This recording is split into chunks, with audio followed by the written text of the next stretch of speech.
Okay, Lovey, what do we have today?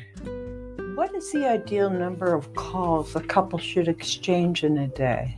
Well, I don't think there's an exact number, but I also think we have to realize that do calls and texts count? Or Right. text? Because in the modern world, texts are as important as calls were to us when we were 20 years ago. So, when we used to call to say hello, they'd send a text, and I think maybe...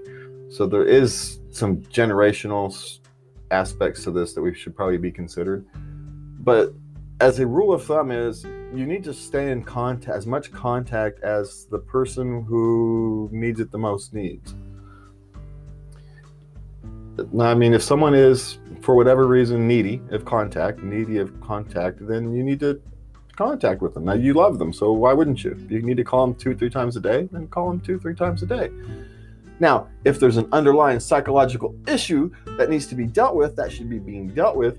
That she doesn't trust you and wants to know where you are every 5 minutes. Yeah, there might be some underlying, but if it's maybe someone has an anxiety disorder and they just need reassurance and it's not really about you.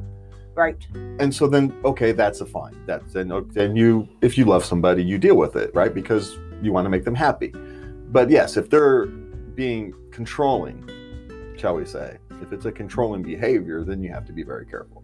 But if it's just someone has, had a traumatic childhood or traumatic life, been abandoned a number of times or whatever it is, and they are simply more comfortable and the relationship is happier because you contact them more and you love them, you choose to do it, right? You do it willingly. It's not even a question. You're not, God, I got to call her again. Oh, no, I need to call my wife because, every couple hours she gets weird if I don't call her.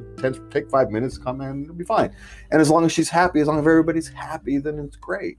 It's when it becomes a burden for one person or the other that you have to be careful. When it's either a burden or a controlling behavior, you kind of have to work on that. So there is no set rule. It's again, it goes back to, you have to understand the needs of the people in the relationship and make sure everybody's wants, needs, desires, and are being honored. That's, how a successful relationship is managed. And that is your daily dose.